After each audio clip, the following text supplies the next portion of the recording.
BFM Business, 60 minutes business, l'invité.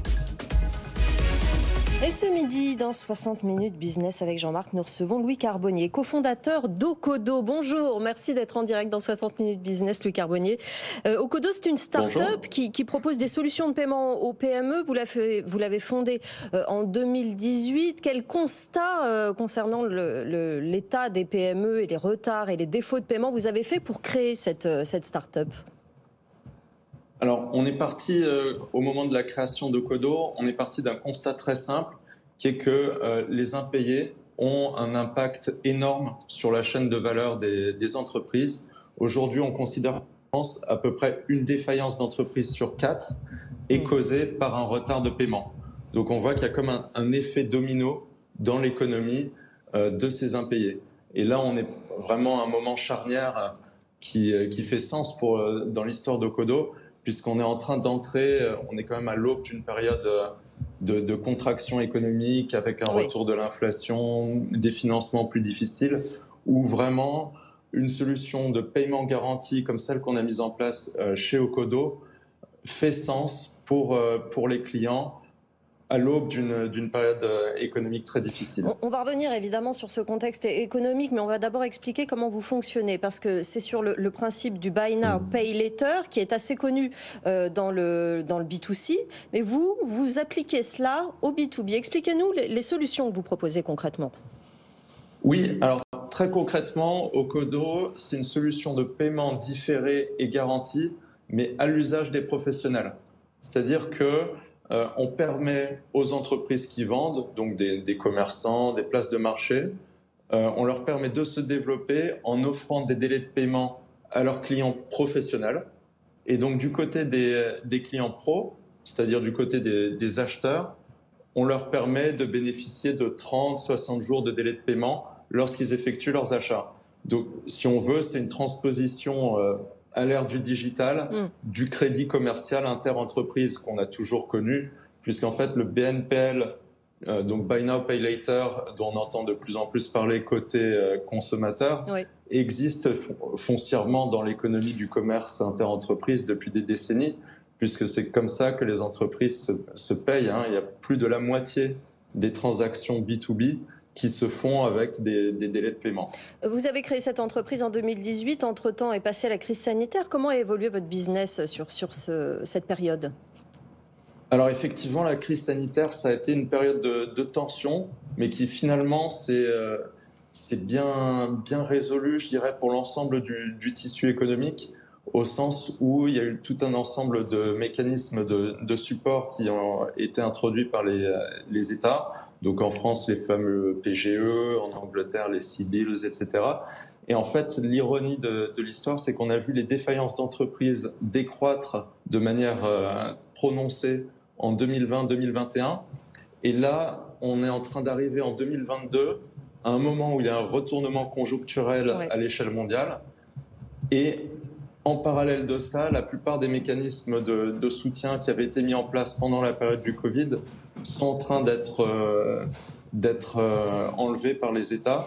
Et donc, c'est la conjonction de ces deux facteurs qui fait qu'en réalité, le plus dur est devant nous et la période de la crise sanitaire a été finalement assez bénigne pour l'ensemble des acteurs. Question de Jean-Marc Daniel. Oui, comment vous articulez avec le monde de la banque, avec le monde de la finance traditionnelle, et en particulier sur le plan juridique? Quel est votre statut et comment vous gérez votre rapport avec les banques? Oui, c'est une excellente question. En fait, on opère en symbiose avec à la fois le monde de l'assurance et le monde de la finance. Nous-mêmes, on a un statut un peu hybride entre FinTech et InsurTech.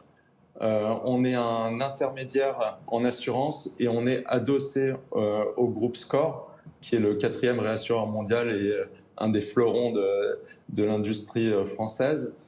Et on travaille aussi main dans la main avec plusieurs partenaires bancaires pour offrir finalement aux entreprises une offre complète de gestion du poste client, puisqu'on est une solution de paiement garanti. Donc il y a à la fois du paiement, de l'assurance contre les impayés et du financement un peu sur le mode de la facturage, c'est-à-dire que les vendeurs les commerçants offrent des délais de paiement à leurs clients, donc ça c'est le cœur de la solution, et en plus ont l'option de se faire payer à l'avance le montant de leurs échéances, ce qui leur permet d'optimiser leur BFR et ne pas avoir à attendre à chaque fois 30 ou 60 jours le paiement de leurs clients. Donc vraiment, on voit ça comme une solution complète qui bénéficie aux deux parties de l'équation.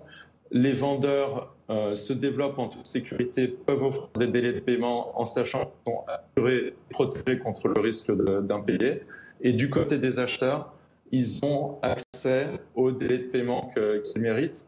Et en fait, c'est une solution vertueuse qui est positive pour les deux côtés de l'équation commerciale, ce qui nous a valu d'ailleurs de recevoir une bourse de l'Union européenne de 2 millions d'euros, justement parce qu'ils considéraient que notre solution était favorable pour le tissu économique européen, en particulier au niveau des PME, qui aujourd'hui ont beaucoup de mal à obtenir les délais de paiement qu'elles méritent. Ce qu'on a reproché au Buy Now Pay Later, notamment par rapport aux consommateurs, dans le B2C, c'était finalement de pousser les consommateurs à dépenser ce qu'ils n'avaient pas ou dépenser plus que s'ils auraient dépensé avant. On imagine que ce risque-là n'existe pas forcément dans le B2B, mais est-ce qu'il y a d'autres risques auxquels il faut faire attention dans le développement de ce marché ?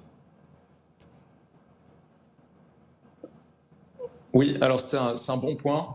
En B2C, il y a vraiment un risque de surendettement parce qu'en fait, c'est une variation, si on veut, du crédit à la consommation.